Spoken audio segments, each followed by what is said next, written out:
want to talk about Letitia James. So here's the deal. And I want you all to be very, very I want everyone to listen to me. And I need you to be extremely understanding of what I'm about to say. Because I'm telling you, many of you are, you know what, crazy. All right?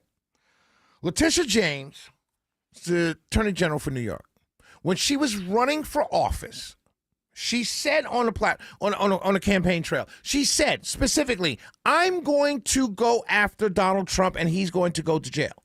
So she said on the campaign trail. She didn't say what she was going to charge him with. She didn't say that he committed a crime and we're going to charge. Nothing like that. Same thing that the prosecutor did with Bill Cosby in Philadelphia when he was running. I'm going to put Bill Cosby in jail. At least in a Bill Cosby situation, there was an alleged crime already. So this guy was saying, I'm going to actually prosecute this crime. Letitia James, there was no crime. She literally ran for office saying, I'm going to put this guy in jail, knowing that her constituents in that area in New York were going to say, yes, I want him to go to jail too because I don't like him either. So there's no more political motivation for charges than she had already laid out. Okay? Let's be clear about that because many of you seem to forget. She ran for office on a platform to put someone in jail, period. And she knew the people she was talking to that she needed votes from would want that to happen because they didn't like him either. Now, you imagine that. You imagine Fonnie Willis running for office saying, oh, reelect me and Shelley Winter goes to jail. There are people that don't like Shelley Winter. We'll go to the polls and say, yeah, we want him to go to jail. Whatever. That was the politicization. If you're concerned about going after your political enemies, there it was. Right there. But you said nothing. You Democrats said nothing. African Americans said nothing. White Democrats said nothing. You let the woman do it. And then, to top it all off, as Democrats, particularly African-American women, you said, go on, girl. Get him. Yeah, sister, get him. That's what you said. I saw your post. I saw your TikTok videos. I saw you on CNN. I saw you on MSNBC. I saw you on Joy Reid's show. I saw you.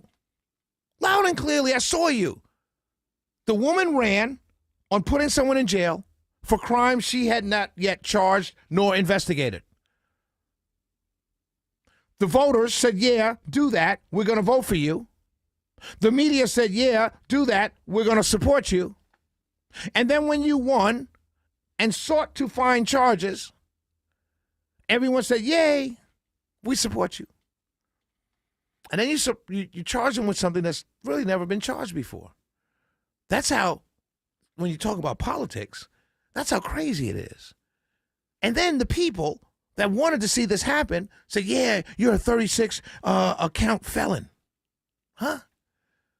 On charges that never been charged before? For a crime there was no victim? You support this?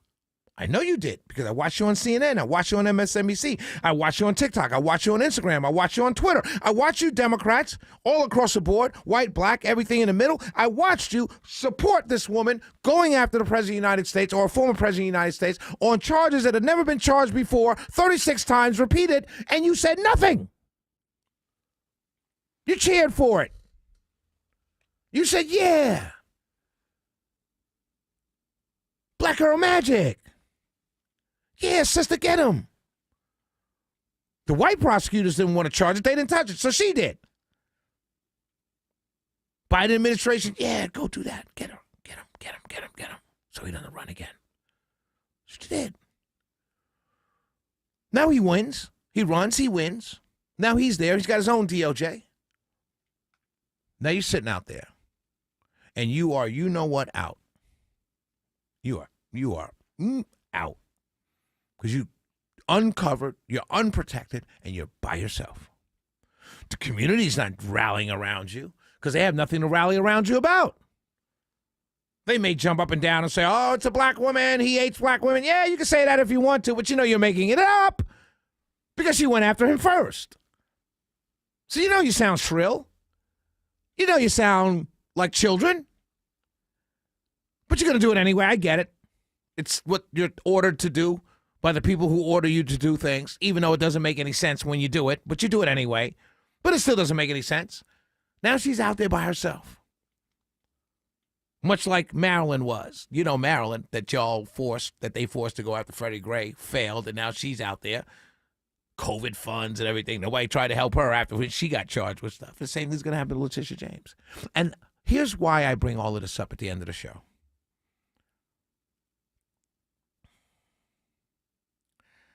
I bring this up at the end of the show to make this point. They used Alvin Bragg, they used Letitia James, they used Jack Smith, they used Fonnie Willis to go after Donald Trump. All of it fell apart. And now Donald Trump is getting his just retribution. And now you're mad at him. Make that make sense for me. Make that make sense. You're mad at him for getting back the people that tried to railroad him first? And you think whether we like him or not, you think people like me are going to stand around and just say, oh, yeah, don't go after the sister now, all right? No. You put yourself in the firing line. You put yourself out there. No one told you to do it. Well, they did tell you to do it, and you did it. Now you're by yourself. Now you have to suffer the consequences, and maybe nothing happens because even what you did is not prosecuted very often. Maybe you just get a slap on the wrist. We don't know what's going to happen, but the fact remains: you fired the first shot. You can't get mad at a man for defending himself and seeking retribution. You can't get mad at that at all. It's a Shelley Winter Show. You guys have a wonderful weekend. Don't forget Sunday at 3 p.m. I'll be at 4800 Flat Shoals Parkway as they rename Flat Shoals Parkway to Gregory B. Levitt Sr. Parkway. Gregory B. Levitt Sr. of Levitt and Gregory B. Levitt and Sons. Ladies and gentlemen, have a wonderful weekend. And as I say every single night, know this in your heart. God loves you. Peace.